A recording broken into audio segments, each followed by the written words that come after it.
Well, I just wondered if there's a connection, because I was approached by a guardsman a while back. And you're now standing with the Liberal Party. It was a strange man in pink whose work I didn't know, who seemed to be talking a lot of the time. Is he a colleague of yours? No relation, but this guardsman said he knew the royal family and said, would I be interested in wearing bizarre costumes? But, unlike the royal family, I prefer to restrict my dressing up in strange costumes to the privacy of my bedroom. So I declined. I suppose we can't have you on television every night. I gather you are planning to be on TV this very evening. That's correct, Neddy. I can reveal for the first time on Loose Ends that I am none other than the singing super top Tony Warren, the cute 8-year-old little girl who won week after week on Bob So's Opportunity Knock. It was all done. It was done by mirrors and steroids. Would you like to know what I'll be singing? I didn't say what will you be singing, Victor? Because I wrote that down for you to say. I've gone for a selection of Motorhead's greatest hits, accompanied by Wayne Fontana and the Mindbenders. I thought that would go down very well. Victor, do you get many letters asking how you manage to combine your very excellent Opportunity Knocks appearances with your reports for us here on Loose Ends? No. But I do often get letters from fans asking me how I manage to combine my appearances on Opportunity Knocks with my reports for Loose Ends. So I've recorded a week in the life of a Loose Ends artiste. I spent a week with me, following me everywhere, and watching my every creative move. The piece starts at the very moment last week's programme finished. My thanks to Francis, Craig and Victor. Until next week, au revoir and have a good troop. Loose Ends was presented by Ned Sherrin. Wonderful. I thought you were very bastards. It's Saturday morning, and what you're hearing is a rare recording of a post-Loose Ends backslapping session. Where BBC producers and presenters reassure themselves with, I was wonderful, how are you? Did I mention the book title often enough?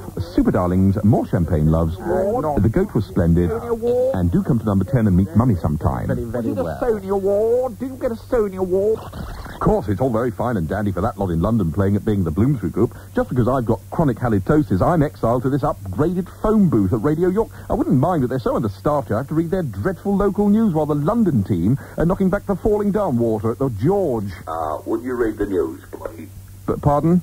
Would you read the news, please? See what I mean? Excuse me, I'm on now. Radio York. Here is the local news. There has been a very serious spillage of sugar at Tesco's in Wigington. Police have not yet named the woman who dropped the bag near the detergent counter. And more news is coming in of that faulty telephone box in Haxby Road. Reports suggest that a 10p piece has been wedged in the slot with a lolly stick. Oh, this is ridiculous. I'm going home. Every week I pass the commissionaire, who salutes and wishes me well. Morning. You were bloody crap this morning. Oh, very nice. I tell you, you were bloody crap. Oh, thank you very much for nothing. Could you look here, please, Mr. Lewis? Just here. No comments. And out through the main entrance where once again I fight off the York paparazzi. Tropical Fish Digest pressed me for quotes on my supposed love triangle with Molly Sugden and Evie Armin. I say nothing, but I smile enigmatically and step into the cockpit of my Sinclair C5. Let's have a look at the Sinclair C5. Lovely. I live 3 miles away, so with a good wind behind me, I arrive back on Sunday evening in good time for a herd and a passionate kissing session with my pet Whippet.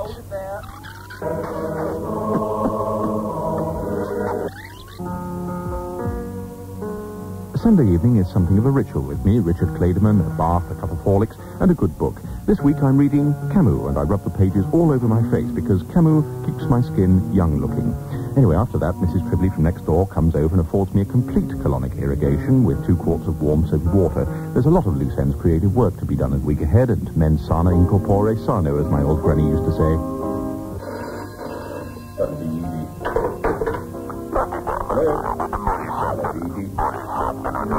The phone rings. It's Edie speaking from his Saudi Arabian hideout. Life's not easy being General Armin's toy boy. I slip into my Tom and Jerry pyjamas and don my clip-on hairy chest, given free with last week's Bunty comic, and it's off to bed. It's a Playboy flat, so naturally we're talking black nylon sheets and a full-length mirror on the ceiling. Unfortunately, it's a single bed, but the mirror comes in handy when I need to practice my semaphore.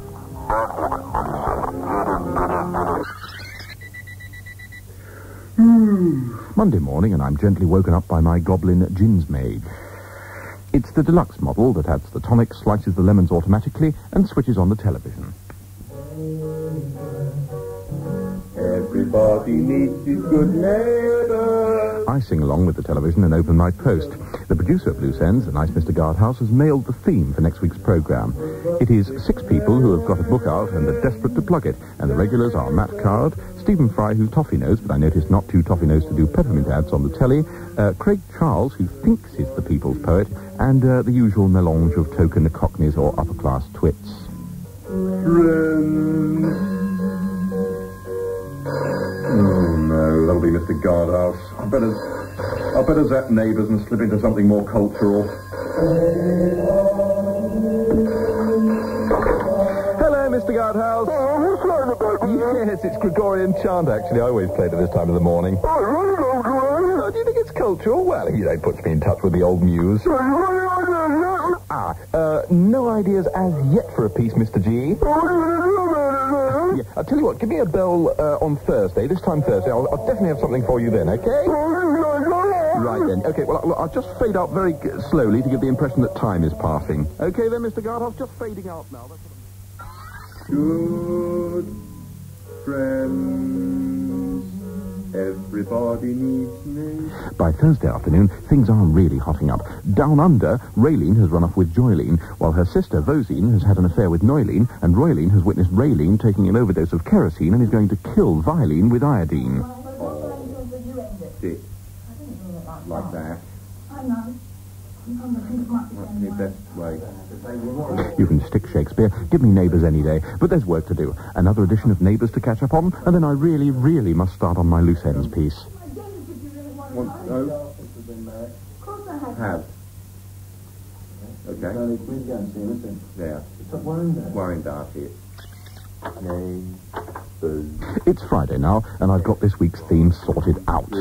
As my fans know, many of my Sony award-winning pieces are reviews of phone-in services, where I record people and then cut the tape in such a way that I look very clever and they look like imbeciles. It's a living. Anyway, as you can hear by my furious typing, I've got my theme, but things can go wrong. I decided to give the new medical phone-in service a thorough going over, starting with this one, the premature ejaculation line. Welcome to the Health Call Directory, your guide to medical information. This tape is about premature ejaculation. Anyway, that was rubbish. It was all over in a second. Then I tried the circumcision line, but I got cut off. Then I tried the tinnitus line, but it just rang and rang and rang. The diarrhea line was engaged all day. I tried amnesia line, but I just couldn't remember the number. But anyway, the piece was banned by the BBC even before I thought of it. So it left me with one option, really. Oh, sorry. Everybody. It's Friday night. Things are looking bleak. No Neighbours until Monday morning, and no loose ends piece until... Neighbours, everybody needs... Oh, that'll be my big break on the phone. Hello. What's that you say? David Bowie, Frank Sinatra and Molly Sugden in York together? And what's that you said, even though there wasn't enough time in that last pause for you to have said anything at all? And you say they'll only give an exclusive interview avec moi? And what's that you say about why do I keep repeating everything you say? Sorry, put the phone down. And that, Ned, is how radio is made. So now for that interview, they'll all be talking about Bowie, Sinatra, and Molly Sugden. Oh, dear, we seem to have run out of time. Oh, well, I'll sell the transcript to Jackie magazine. Back to you, Neddy baby. Victor, we were talking about job applications earlier. Have you ever been despised and rejected of men? Were you talking about job? I was listening to Radio 3 for the first time.